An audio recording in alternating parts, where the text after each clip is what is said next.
Now Phil is starting to get distracted by friends in the back. We are happy, obviously all of you know why we're here today, but we're always happy to welcome Phil Quanbeck, the religion professor at Augsburg College. He's going to talk about the New Testament today. Thanks, Phil. That wasn't very fancy. That's fine, Nina. I just have to turn on my microphone. Okay. And turn off my cell phone. My rule in class is no screens.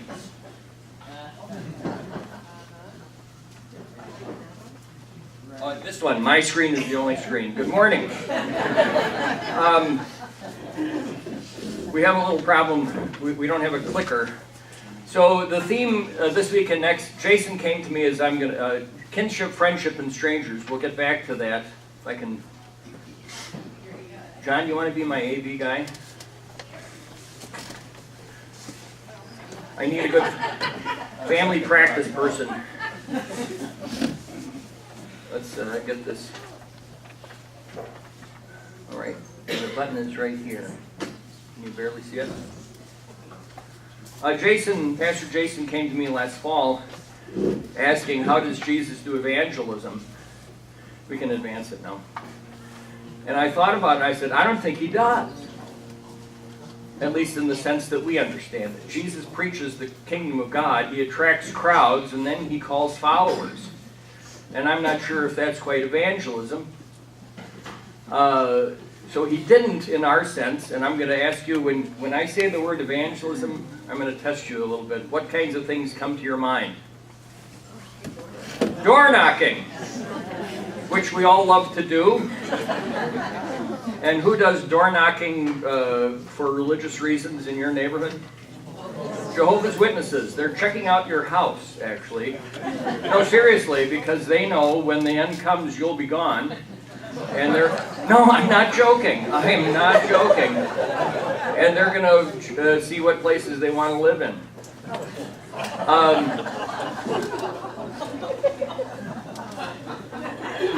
There won't be that many of them, so they'll have a lot of choices. No, I don't mean to put them down. I think they're very dedicated and deeply committed people, and maybe we could learn something from them.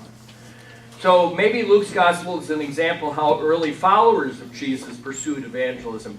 What I'm going to have you to do today, and I handed out a 4-sheet handout, and my wife Ruth said, "You're kidding."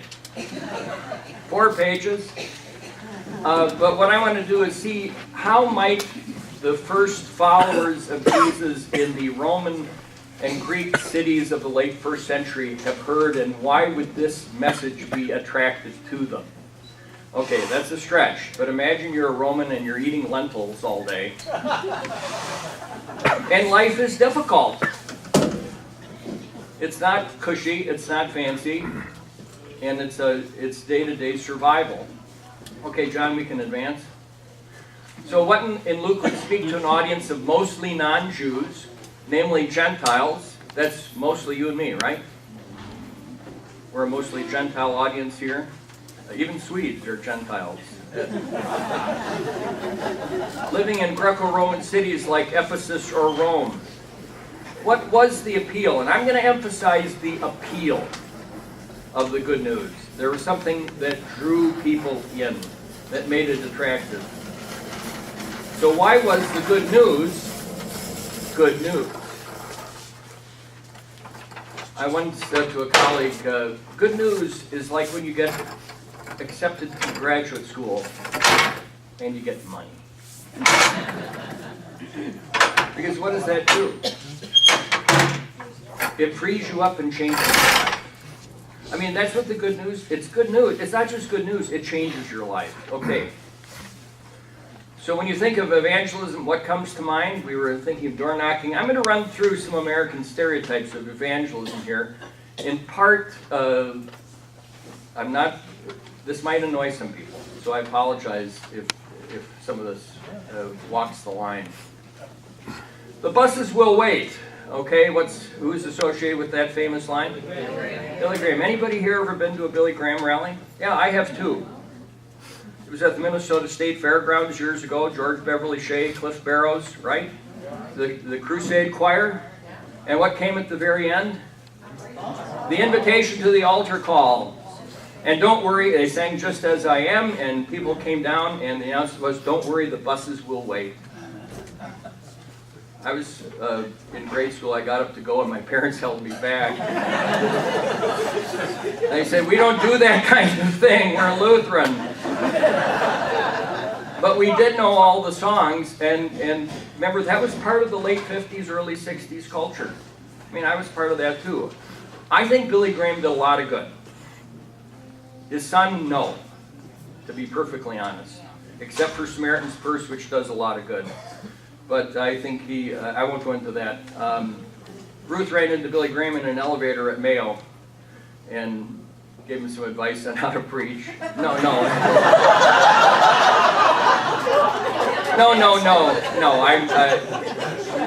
We hold him in respect, but still he's part of an American scene. I'm going to give a couple others here. What would appeal to you? Remember the 4 spiritual laws? This was big in the 70s. Bill Bright, I think, and Arrowhead Springs and Campus Crusade. Let's run through the 4 spiritual laws. God loves you and has a plan for your life. That sound bad? No. Humanity is tainted by sin and is therefore separated from God. Could I agree to that? Yeah. Jesus Christ is God's only provision for sin? There's something unique and distinctive and universal about Jesus, but I could kind of go with that. We must have faith in Jesus Christ as Savior in order to receive the gift of salvation and know God's plan for our lives. That's where I part company. Does that depend on God's work or mine? Depends on my work. I'm not sure that's evangelism. That's coercion. Let's go on to the next one. So when I went to the site, if you have accepted Christ, just click on this button. You can go on. The Kennedy evangelism explosion. I was in seminary when this was big. The diagnostic questions. Have you come to a place in your spiritual life where you could say, you know for certain that if you were to die today, you would go to heaven? You knock on people's doors and you answer that question. If you were to die tonight, do you know where you would go? Is that how early Christianity grew? No. No, it's not. Move on. Joel Osteen at Lakewood Church. Okay, some of you may like his books, but if you look at that picture, what do you see? You see Joel. It's all about Joel, and he's got great hair. You've heard that joke about TV preachers. The first thing that God does when he calls a guy to be a TV preacher, first thing he does is their hair. Go on to the next. When you focus on being a blessing, God makes sure that you are always blessed in abundance. Faith activates God. Fear activates the enemy. So if we want to get God to act for us, what do? Nudge God and get him going. If it's God's will for you to live in prosperity instead of poverty. It's God's will for you to pay your bills and not be in debt. So what will God give you? Money. It's fun. That's what we call the prosperity gospel. So a lot of what we think of as evangelism is shaped by the American history of revivalism, which has been a powerful force and culturally shaping force. Okay, that's part of the world we're in. Is that first century Christianity that the Gospel of Luke is speaking to? I would say no. Let's go on. One thing I have, I picked up, we went to Orlando last spring and we did Disney World, but I insisted we go to the Holy Land Experience, which is a fake Jerusalem temple, and they have a cardboard cutout of Jesus standing on a pedestal in the middle of a small lake. That was pretty moving, and I picked up an EvangeCube, which is it's like a Rubik's Cube, only you fold it out and you tell the story of Jesus. It's not bad, but still ends up at that question. Okay, it folds out to a crucified Jesus, and now the decision is up to you. I have my EvangeCube with me, but I won't use it on you right now. Okay. So here's what a lot of people think of as evangelism. It's if you, then God. That's conditional. if you do something, then God will do something in return. I would say that the message of the Gospel of Luke, and maybe this is my Lutheran insertion into early Christianity, but I think this is part of the appeal. I think instead, what drew people into the early Christian community was the indicative. Because God, then you. Because God did something, then you. Is that going to put you off, or is that going to invite you in? I think early Christianity in the Gospel of Luke was all about inviting people in. Okay, John? So, we're going to look at the evidence in Luke. We're going to do something called reader response criticism, but forget that. Who is the audience? What might they have heard? I'm going to maybe hit a few points in Luke's Gospel that you're not as familiar with and suggest that some people might have heard things. Actually, this program was tested on Wednesday at 7500 York in South Minneapolis. I had a lot of retired pastors there, and they didn't all fall asleep. So what keeps people coming back? Let's move on. So one of the great, I do this in class all the time, one of the hindrances to outreach is this idea of the church. When we think of church, and I may have said this before, what do we think of? We think of a building. We think of an organ. We think of a structure, a church office that's open 5 days a week, 9 to 5. And a good church has a large photocopier in it. And great music. I was a pastor when we finally got computers and a laser printer, and I was thrilled. I thought, no, really, I thought this was fantastic. But that hinders our notion of what the first century was like. The Greek word is ekklesia, and it means a gathering, a group of people. Where can you have a gathering? Anywhere. When I was visiting Cook County Jail years ago, when I was a pastor in Evanston, I wasn't in, I was visiting. But I met a black preacher from the south side of Chicago who I'd seen on TV, and he had a show called What a Fellowship Hour. He was there visiting people too. And what he did in his show is, let's have church. I like that. Let's not go to church, let's have church. I think that's more what the first century is about. I'm going to suggest a couple other things. I know this is small, but I've been reading Frederick Buechner and Philip Yancey. Those names familiar to some of you? Buechner, maybe. I do not believe that such groups as Alcoholics Anonymous are perfect any more than any human is perfect, but I believe what goes on in them is far closer to what Christ meant his church to be and what it originally was than much of what goes on in most churches I know. Frederick Buechner is suggesting an AA meeting may be more like the early church than a lot of churches. Let's go to the next one. Philip Yancey wrote, writing about the church and the recovery movement, we in the church have as much to learn from people in the recovery movement as we have to offer them. I was struck by one observation from an alcoholic friend of mine. When I'm late to church, people turn around and stare at me with frowns of disapproval. I get the clear message that I'm not as responsible as they are. When I'm late to AA, the meeting comes to a halt and everybody jumps up to hug and welcome me. They realize that my lateness may be a sign that I almost didn't make it. When I show up, it proves that my desperate need for them won over my desperate need for alcohol. Isn't that an incredible statement? People didn't go to church in the first century because they had to. I think some went because they needed to. And they didn't need to seek the approval of others. They needed to get the fellowship of others, and they needed to survive one more day in that hostile environment we call the Greco-Roman world. Let's move on. So something drew people to the movement: acceptance over exclusion, a new community, care for the stranger, we're going to look at that today, love for the enemy, the power of weakness, and the weakness of power in the early church. And the salvation as a present reality, not just future hope. They didn't go to the gatherings just for hope of a better life. What they gained in addition to that, not excluding that, but was that a better life now? And not in the Joel Osteen sense. Let's move on. So we're going to read Luke this week and maybe Acts next week if you're willing to come back. As evangelism tools of the early church, we say this is evangelism. What do Luke Acts tell us about what attracted people in the Roman Empire of the late 1st century to join a movement gathered around a crucified Messiah? Okay, let's move on.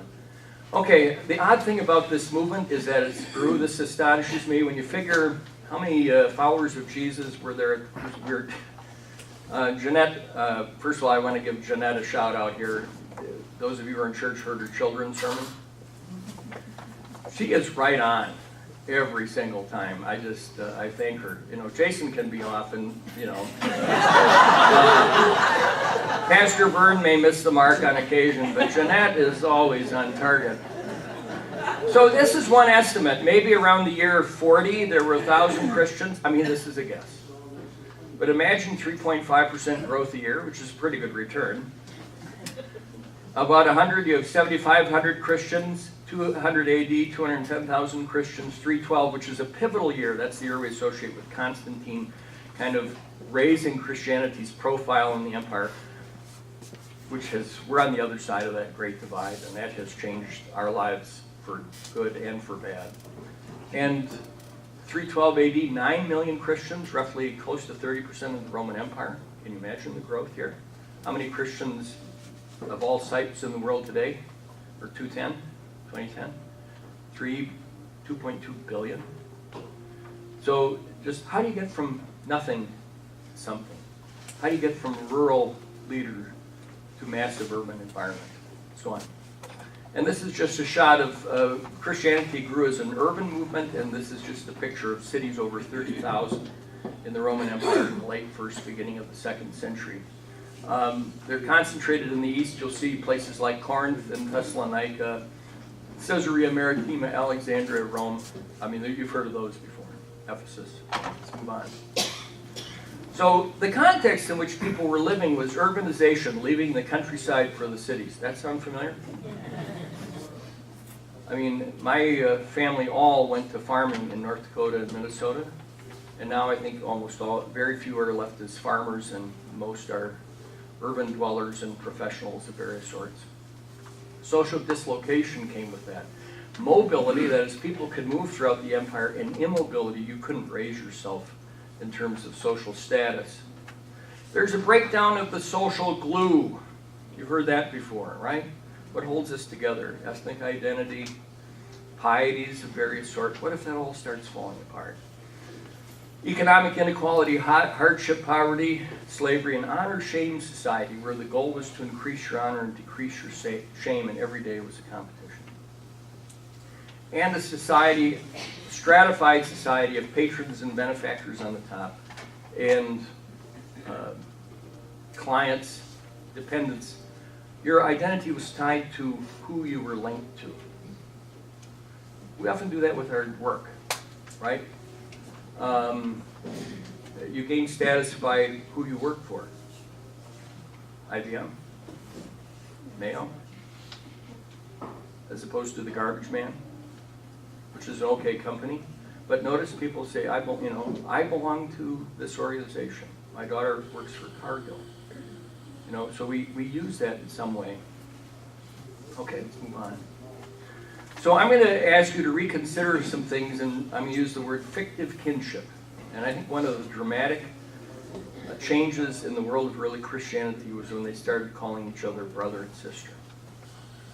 People who were not your brother and sister. That's what we call fictive kinship. It doesn't mean a fiction, really. It means a making of a relationship with someone to whom you otherwise would have no relationship. In a world where blood tied you to things, now you were tied to people who were not relatives. I'm going to give you a preview. What it meant in the Greco-Roman cities when plagues and sickness would sweep through the city. The rich people would leave, seek retreat and safety in their country estates, and the poor would stay in the cities and die. But Christians would stay with their brothers and sisters and take care of them. And you know what happened? Their survival rate increased over the population as a whole. Because what were they doing? Their fictive kinship, brother, sister, mother, father, was lived out in real time. And it wasn't just that they were blood relatives. What tied them together? What relationship tied them together? Jesus. That's how revolutionary that was in the first century. Hard for us to imagine. The patron benefactor system, I'll talk, was inverted. New roles for women, the widow and the orphan. These were the lost souls of the first century. The widow. New Testament talks a lot about widows, for good reason. And they had a new shared story and an understanding of Israel's scriptures read through Gentile eyes. At the very end of Luke's gospel, I'll get to the story of Emmaus, there are two men walking down the road with a man they don't recognize. And what does he do?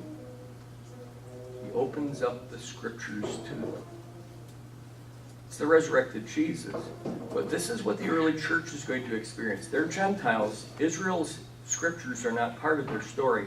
But they're going to experience that this resurrected Jesus is present in their communities, and they're going to read these scriptures in a new way. And can I, as a Gentile, then claim Israel's heritage as being part of mine? Yes. We'll get to that. John? Okay, now I'm going to get to your worksheet. We're going to skip over stuff. And I'm really debating if when I get boring, Ruth will... I have a little electric prod in here, and she hits a button. The author has, I'm not going to read it, he has a lengthy introduction to a generic name, Theophilus. Theophilus it's one of those names, Theos is God, Philos is lover, it can be a lover of God, beloved of God. You see where that could be a generic name for whoever happens to be reading or hearing this work? Could you be called a lover of God or beloved of God? Everybody in this room. So who's Theophilus? You and me. You and I. We're Theophilus. I think that's how they heard it. Okay. John, can move ahead. So, if we read Luke's gospel, it widens the circle of inclusion. The beginning of the story sets it in an Old Testament way. In the days of King Herod of Judea, there was a priest, and it sets it up, it said, verse 7, but they had no children, because Elizabeth was barren and both were getting on in years. If you know the scriptures of Israel, does that story sound familiar? It does. Okay, move on. So the promise then is that about God is he has shown strength of the desire. I think we skipped over something. Let's go on to the next one. They set the stage in the context of Roman power. In a world where Caesar sets out decrees, did the first century Christians in Rome know that? Yeah. Hey, John. And this is what I misplaced. When they are asked to name John, or when the angel says to Zechariah, his name will be John, how does the wife respond? But we have no one in our family by that name. What convention is being violated at the very start of Luke's gospel? That would have been part of a stratified, status-oriented society. Naming with family names, keeping the blood alive. So what's one of the first decisions that the angel asks Zechariah to make? You're going to name him John. And so what does he do? He writes, his name will be John. And then what happens? He can speak. That's a critical moment. I think the first century Christians would have heard this disruption in kinship traditions as being an opening into which they could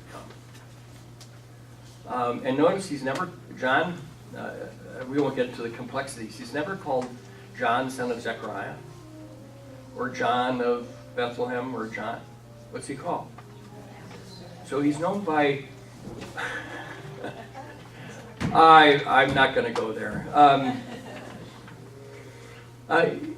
He's known by a participle, which we call, he's known by what he does, not by who his ancestors are. Only Luke gives him a family connection, but he's known by what he does. That becomes his identity. Okay. Shepherds. Okay, you're living in Greco-Roman cities. How many of them handled sheep? Nope. I asked my students, any of you tend sheep? Maybe one or two. How many of here have ever tended sheep? Okay, we've got 2 hits. Vern and Dick have both tended sheep. Where? Do goats count? Yeah. Goats over here.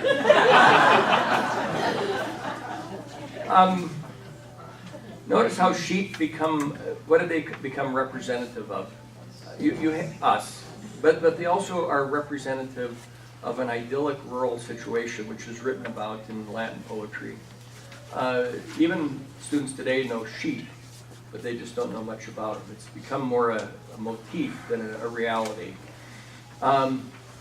But the shepherds have an angel, this is an actual word, an angelophany. I made it up and then I looked it up and it existed. I wasn't the first one, it's like a theophany. So, but what do you have, here the emphasis is on underclass people bringing messages. That's going to be important for do you have to be a status person to bring messages from God? You don't. So who brings messages from God? Shepherds do. Who will bring messages from God at the end of the gospel?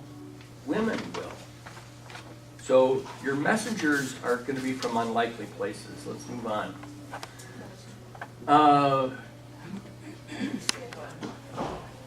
Okay, actually this is fine. We can skip over stuff. We'll never get done, and you'll miss the Grammys if I don't. There's something interesting about the genealogy of Jesus. Jesus was about 30 years old when he began his work. That was the answer to one of the questions this morning. And he was son, as was thought, of Joseph, son of Heli. Then it goes son of David, son of Jacob, son of Isaac, son of Abraham. And let's go to the next slide. What struck me is there are 2 genealogies of Jesus in the Gospels. One is in Matthew that starts with Abraham and then comes down to Jesus. That's where we get in the King James the begats, right? Begat. A couple women, 4 women thrown into the begats, by way of Rahab. But Luke's is ascending, son of. And it goes to God. Now here's what strikes me. The descending one narrows down to Jesus. The ascending one starts with Jesus and heads to God, but could I put my genealogy into that? I think I can, at some point, if you get to Adam, can I, as a Gentile, claim some descent from Adam? I can. So this is a genealogy into which I think the Christians the Gentile Christians could be included. They can buy into that. How many of you have, by the way, done your genetic test with 23andMe and Ancestry.com? Why is that so popular? Seen the commercials? I thought I was Italian and found out I was Romanian. People want to know something. They want to know where they're connected. A.J. Jacobs wrote a book a couple years ago saying we're all relatives. I mean, that's actually a gospel kind of claim. If we want to start making family claims, we're all related. Keep going. 4:16, Jesus reads from the synagogue scroll in Nazareth. If you're making a guest appearance in your hometown, who do you expect to be sitting in the front row? Mom, Dad, Grandpa, Grandma. Any of his family show up in the synagogue? No, not according to the Gospel of Luke. Hometown boy alienates his own and they turn on him. Okay. Jesus attracts crowds in Capernaum, a man with unclean spirit. He cleanses. So the healing stories, I think, start appealing to first century audiences because who is he healing? Not just the sick, but the outcast. Not just the diseased, but the people on the margins. And he touches them. So that becomes a model, I think, for early Christians. How do they take care of the diseased and the sick and the outcast? They touch them. which is what some Romans wouldn't have done. Let's move on. Greco-Roman peripatetic teacher. Anybody heard the word peripatetic? I learned it in 8th grade at Ramsey Junior High in Minneapolis. Because we had teachers who didn't have their own rooms and they had to move from room to room, and one of them said, hey, I'm a peripatetic teacher, I have to move from room to room. So my vocabulary was expanded immensely even in the 8th grade. The first century had teachers who wandered around. Can you think of any famous ones? Socrates, ring a bell? They didn't have classrooms. Their classrooms were the open doors, and the followers came. So is Jesus part of that crowd that the first century Christians might have recognized in their own cities? I'll talk more about these next week. Yeah. He wasn't that different in terms of capturing a following. All right. Love your enemies. But I say to you that, listen, love your enemies, do good to those who hate you. This is a revolutionary statement. It's what should you do with your enemies? Avoid them, hate them, fight them. In the Greco-Roman world, this is a reversal of values. In a way, this is the redefinition of relationships, because does Jesus create a world of enemies? No, we're going to see he creates a world of neighbors. And I don't mean that in a trivial sense. The way you rename the world. As Jason was talking about, I thought nicely this morning, the kingdom of God comes, but it doesn't come big, it starts small. And I even had a conversation with Jason. It's not just the individual, but it's the community. That's where the kingdom of God starts. So what did the early believers in the first century believe the kingdom of God was? Right here. And they were part of it. They were already living it. It wasn't an ideal world, but it was a world. Do you see what would draw them in? If gathering with your church community meant that already you were living in the kingdom of God and your world and life were changing, is that going to be appealing? I think it is. Move on. The centurion and the slave and Jesus. Vern preached about this last week, didn't he? And so I'm giving Vern a shout out. I thought I gained a lot. I heard something good, a lot of good things in what he said. And what I like especially, there are a couple things. The centurion, what does he represent? Power. Rome. Everything that the Gentiles even and the Jews living in the urban cities were not.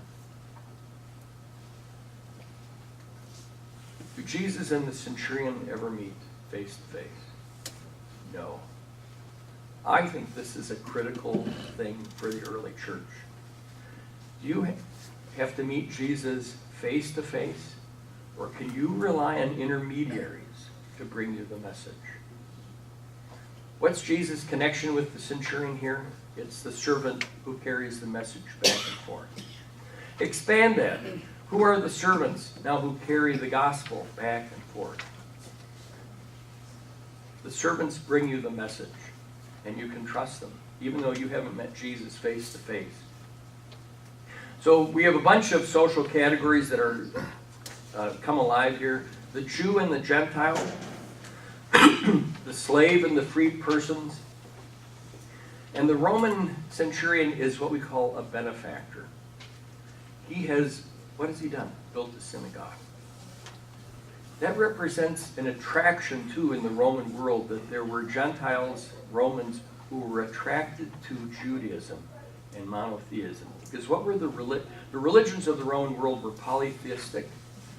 And polytheistic religions weren't exclusive.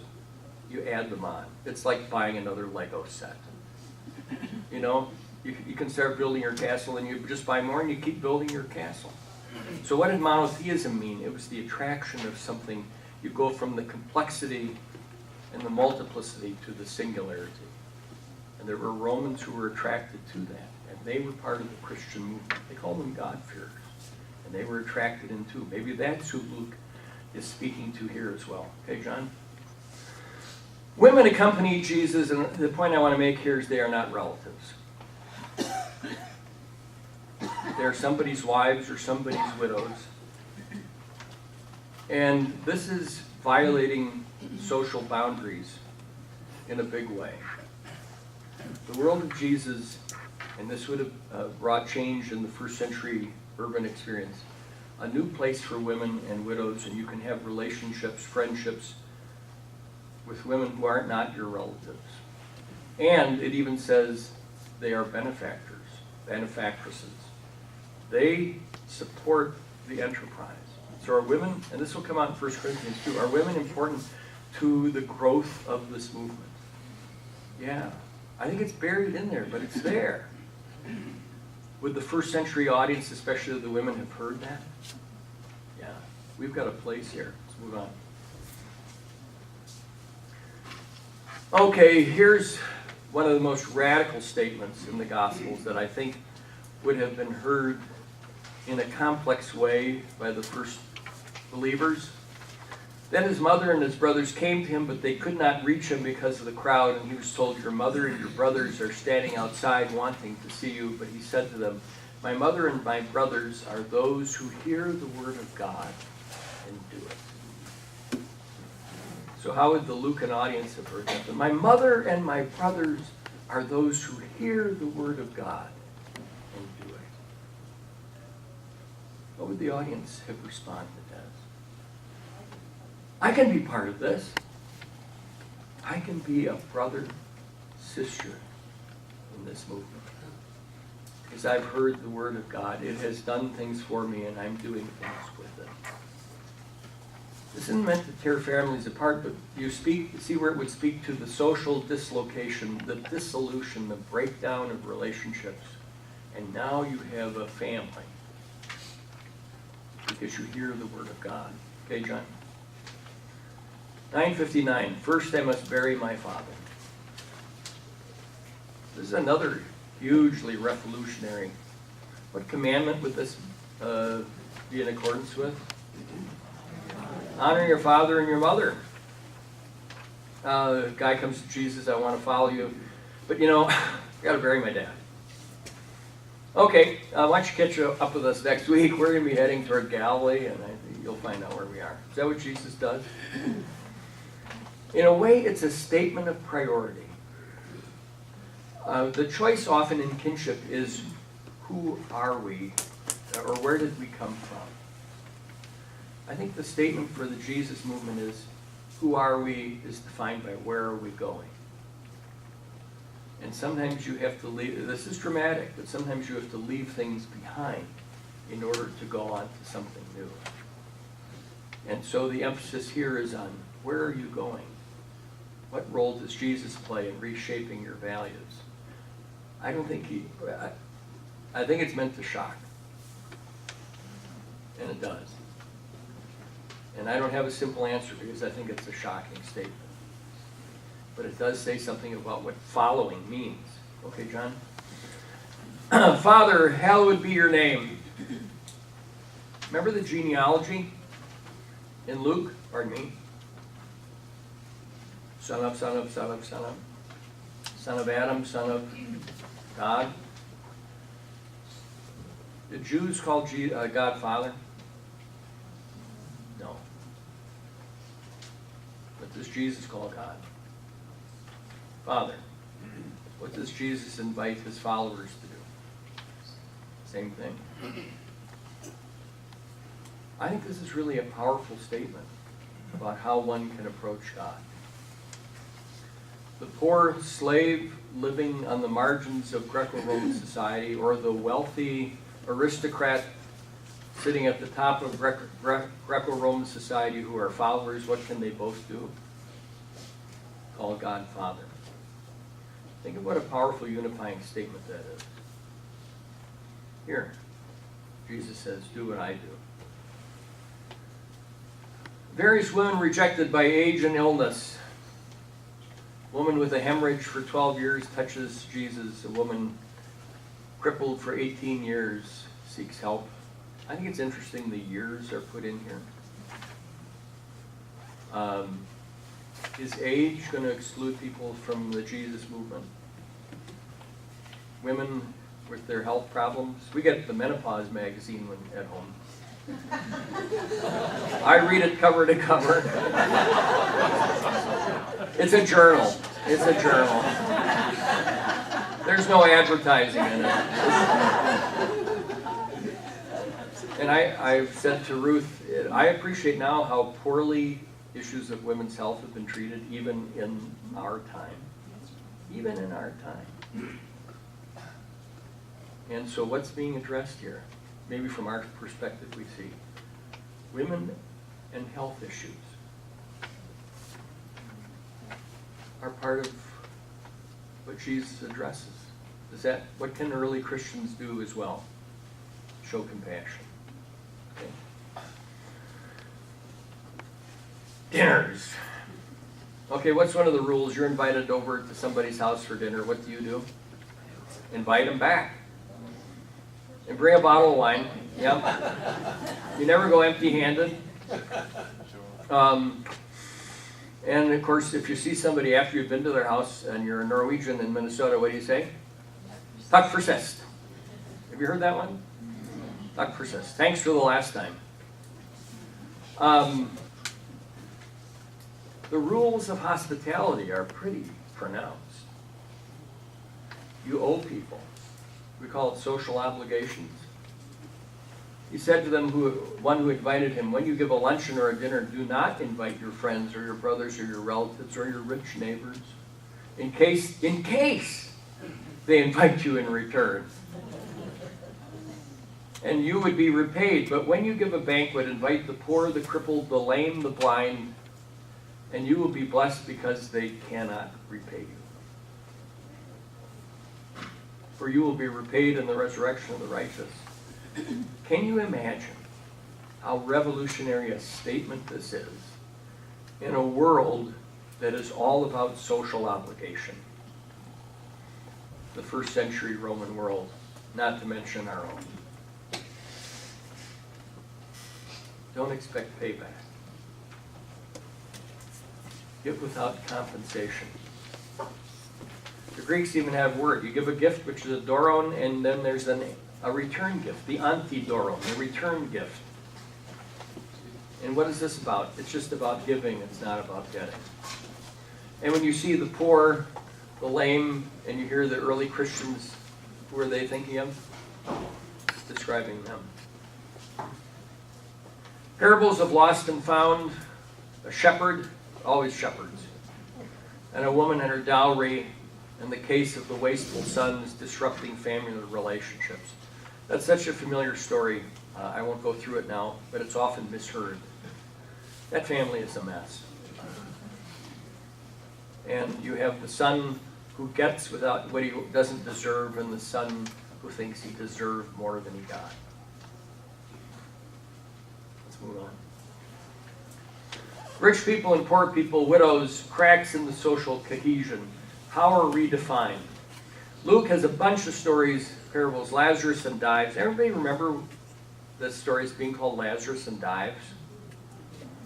In the King James, he's called Dives. Latin, Dives is rich man. So all it is Lazarus and the rich man. Notice Lazarus has a name, the rich man doesn't. Usually things are just the other way. Rich people have names and poor people don't. What does Luke do? He names the poor guy. He lets the rich man just be a rich man. The widow and the unjust judge, she gets justice, but why? Persistence. Oh, I won't cite any recent discussions in the Senate.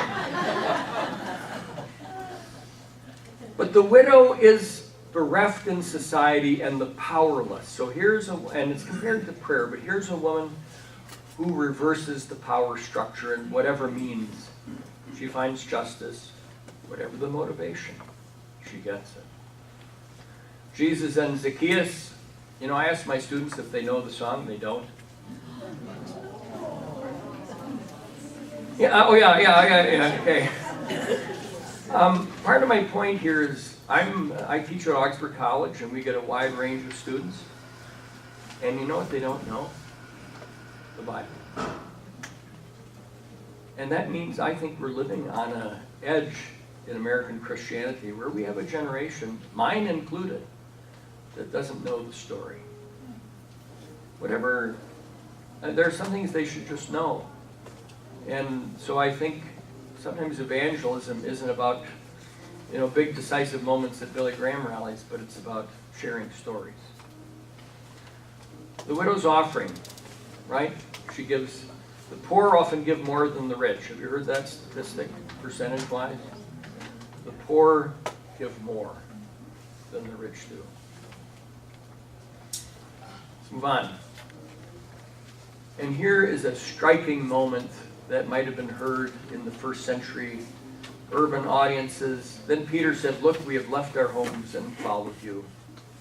And he said to them, "Truly I tell you, there is no one who has left house or wife or brothers or parents or children for the sake of the kingdom of God who will not get back very much more in this age and in the age to come, eternal life." Do you hear that cry from the follower? We have left everything.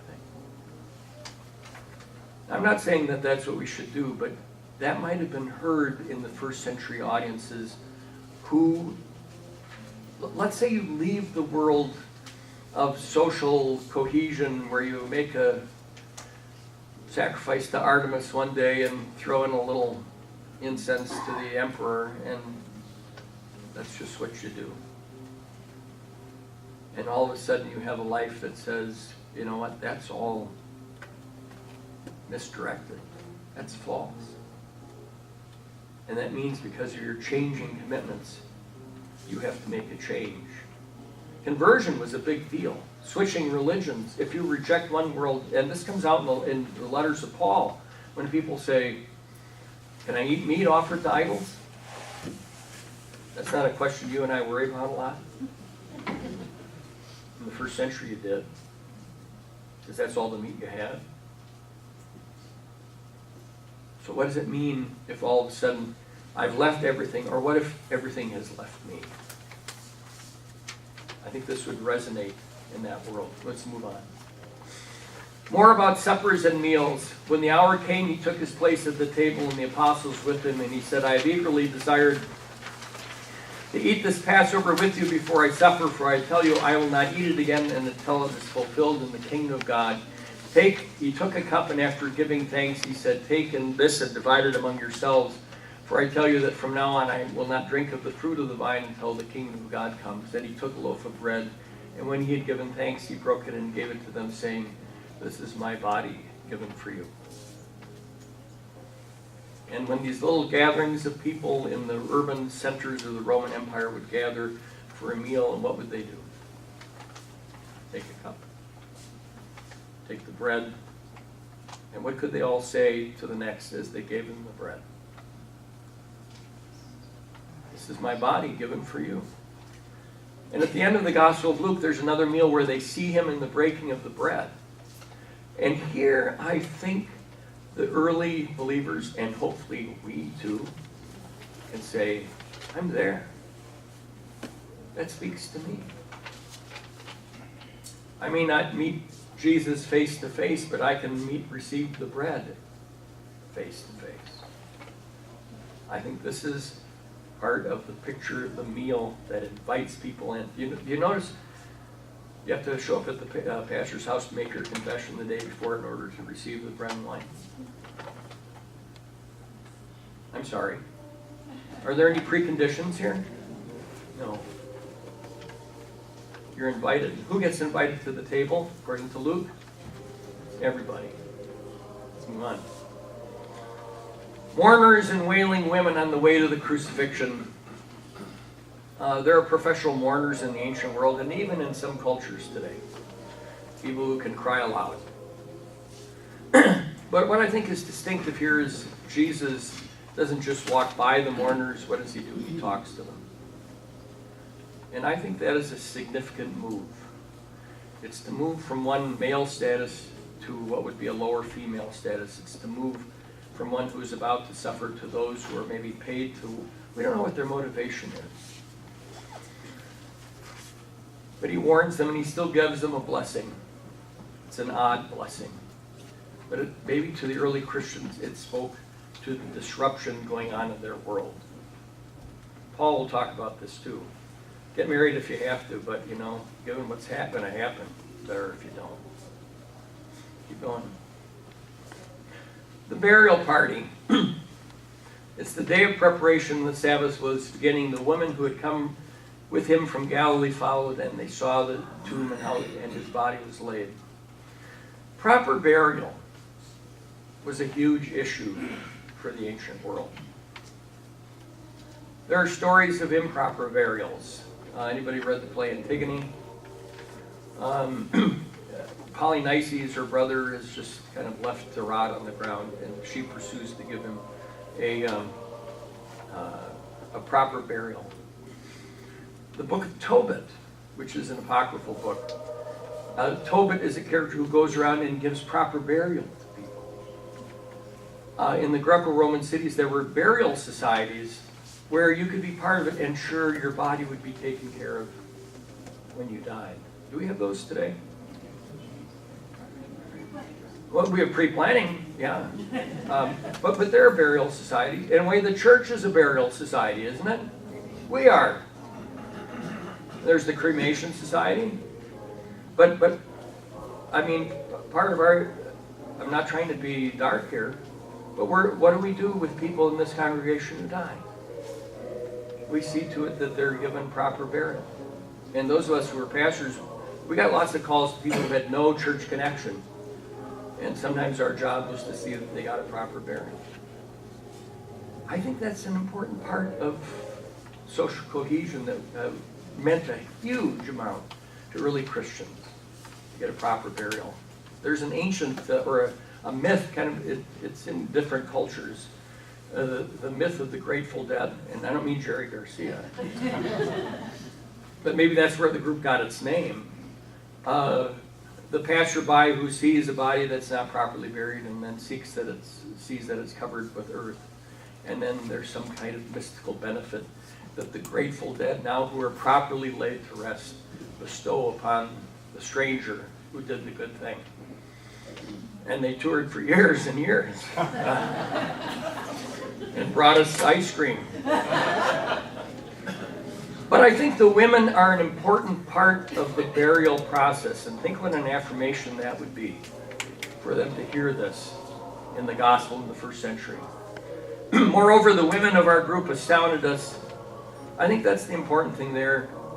They're astonished by what the women hear. I like Mark's account better, but Luke are the women carriers of news.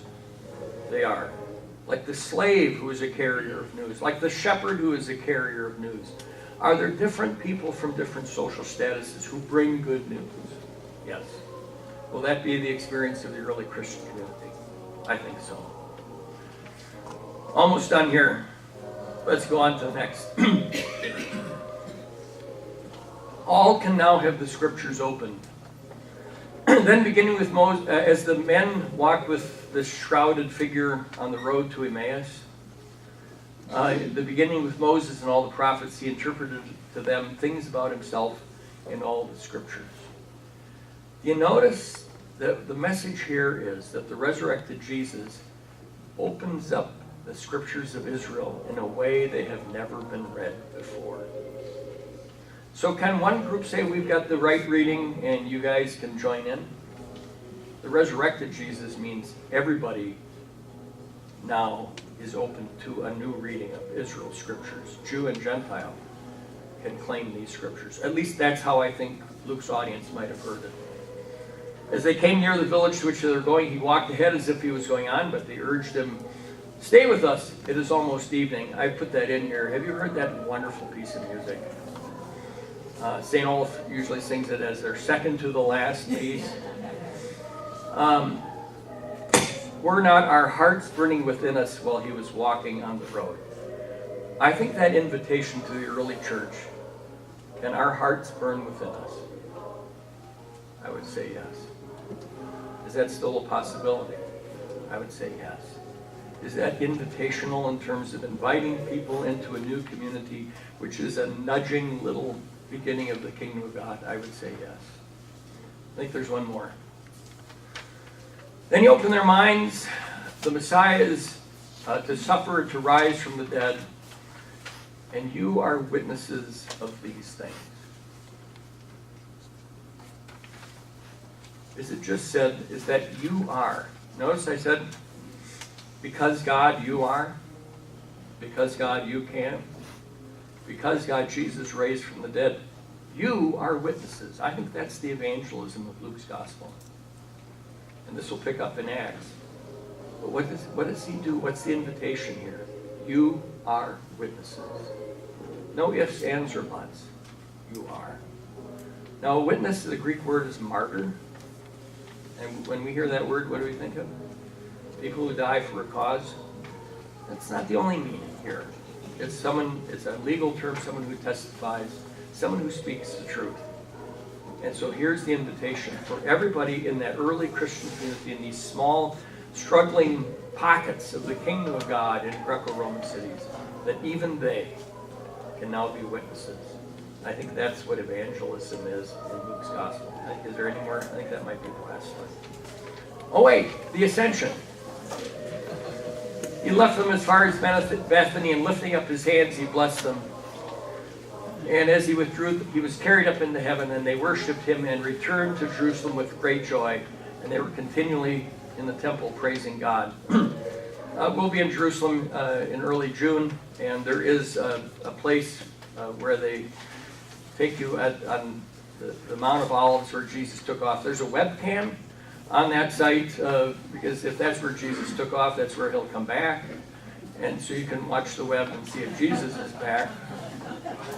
No, we're not. That actually is true. But the point here is, how does this story of tragedy end? It ends with joy and blessing God. It began in the temple. Remember who was in the temple in chapter 1? Zechariah. And Jesus comes to the temple several times. And where does this story end for the moment? In the temple. And what's the experience of the believers there? Joy. Could that be the experience of the believers in first century Roman cities who are reliving the reality of the good news of Jesus? Can they find joy? I think joy found them. That's what drew people into the movement. Life was not easy, but something else made it livable. The good news. Thank you.